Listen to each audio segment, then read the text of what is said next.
BSc board class 12 Hindi core NCERT solution RO part 4 रघुवीर सहाय।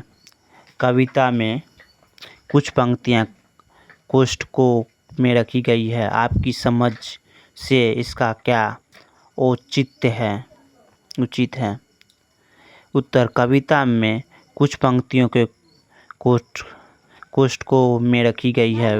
ये कोष्ठ कवि के मुख्य भाव को व्यक्त करते। इनमें लिखी पंक्तियों का माध्यम से अलग अलग लोगों को संबोधित किया गया है। जैसे कैमरामैन के लिए, कैमरा दिखाओ, इससे बड़ा कैमरा की कीमत है।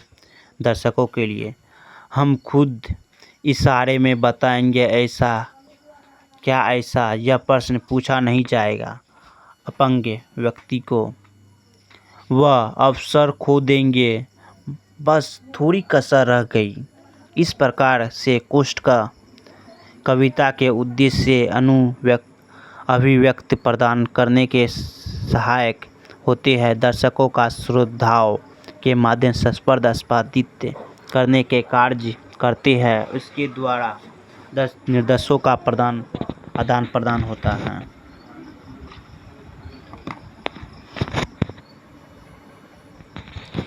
कैमरे में बंद अपाहिज कोरोना के मुखौटे में छिपी क्रूरता की कविता विचार कीजिए।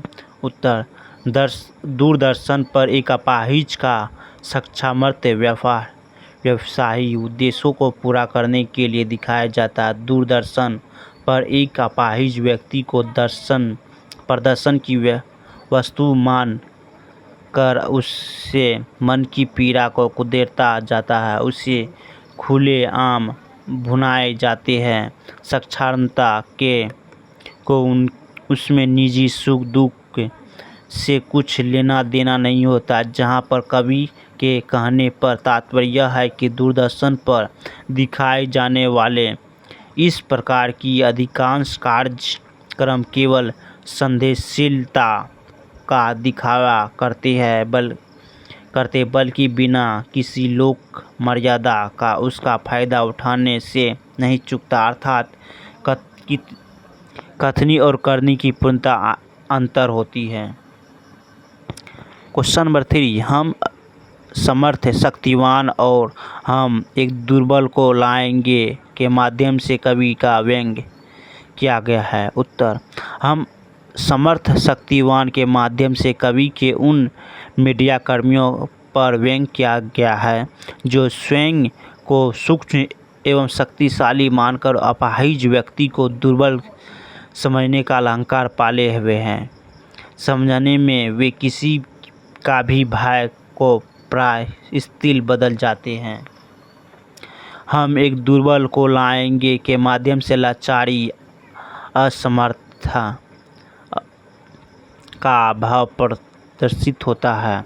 साक्षरता किसी को बेबस और लाचार व्यक्ति को लाकर उसके तरह तरह सवाल पूछकर उसका तमाशा बना जाता है। उसकी मजबूरी के मनोरंजन का साधन किया जाता है।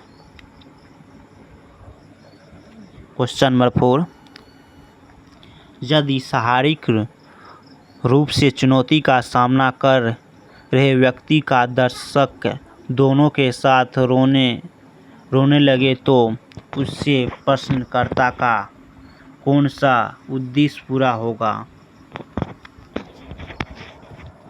उत्तर: यदि शारीरिक रूप से चुनौती का सामना कर रहे व्यक्ति और दर्शक दोनों एक साथ रोने लगेंगे तो उससे प्रश्नकर्ता लोगों का ध्यान कार्यक्रम की तरफ आकर्षित कर पाएगी। उनका कार्यक्रम देखने के लिए ज़्यादा से ज़्यादा लोग प्रेरित होंगे। प्रसारण समय में रोचक संगमी परोस माना कि मीडिया कर्मियों का एक पात्र उद्देश्य में होता है। इसके धन यश दोनों का प्राप्ति होती है। पर्दे पर वक्त की कीमत में कहकर कवि ने पूरे साक्षरता के प्रति अपनी नजरिया किस रूप में रखा गया है? उत्तर: प्रसारण के समय रोचक सरगर्मी परोसने की मीडिया कर्मियों का एकमात्र उद्देश्य होता है। प्रसारण के समय कार्यक्रम को अधिक से अधिक लोकप्रिय बनाने के लिए सभी उचित अनुचित हथकंडे आजमाए जाते हैं। उनमें किसी की पीड़ा को कम नहीं बल्कि बढ़ा चढ़ा कुदरने पर दिखाने की आदत होती है। मीडिया कर्मियों को सिर्फ व्यावसायिक उद्देश्य पूरा करने से सरोकार रहता है। वे निर्माण की पूरी कीमत वसूल करना चाहते किसी की पीड़ा को व्यावसायिक रूप से सामाजिक जिम्मेदारी की पूर्ति का दिखावा मात्र करते हैं। क्वेश्चन नंबर 6, यदि आपको शारीरिक चुनौतियों का सामना कर रहे किसी मित्र या का परिचय लोगों से करवाना हो तो किन शब्दों से करवाएंगे? उत्तर, ये मेरे मित्र प्रकाश जी मेरे पड़ोसी हैं, जन्म से अपाहिज हैं, किंतु उनमें कभी भी इससे अपनी कमजोरी नहीं बनाने दिया, बल्कि पढ़ाई, कंप्यूटर आदि क्षेत्र में महारत हासिल कर अपनी उम्र से अन्य छात्रों से अलग निकल गए हैं और अपने कठिन परिश्रम के बल पर क्षेत्र में कंप्यूटर प्रकाशन संरक्षण की स्थापना की आज से दूसरे के लिए प्रेरणा स्रोत है। क्वेश्चन नंबर 7, सामाजिक उद्देश्य से युक्त ये कार्यक्रम को देखकर आपको कैसा लगा? अपने विचार से संक्षेप लिखें। उत्तर, सामाजिक उद्देश्य से युक्त ऐसा कार्यक्रम को देखकर कार्यकर्ता के अमानवीय व्यवहार पर घिन आएगी और प्रीत के मनोभाव समझकर मुझे दुखद अनुभूति होगी। जागरूक नागरिक के तौर उसका विरोध करूँगा। यदि आप इस कार्यक्रम के दर्शक हैं तो टीवी पर ऐसा सामाजिक कार्यक्रम को देखकर एक पात्र की प्रतिक्रिया दूरदर्शन निर्देशक को भेजें। उत्तर, सेवा में निर्देशक, दूरदर्शन प्रसारक समिति, नई दिल्ली। महोदय, मैं आपका ध्यान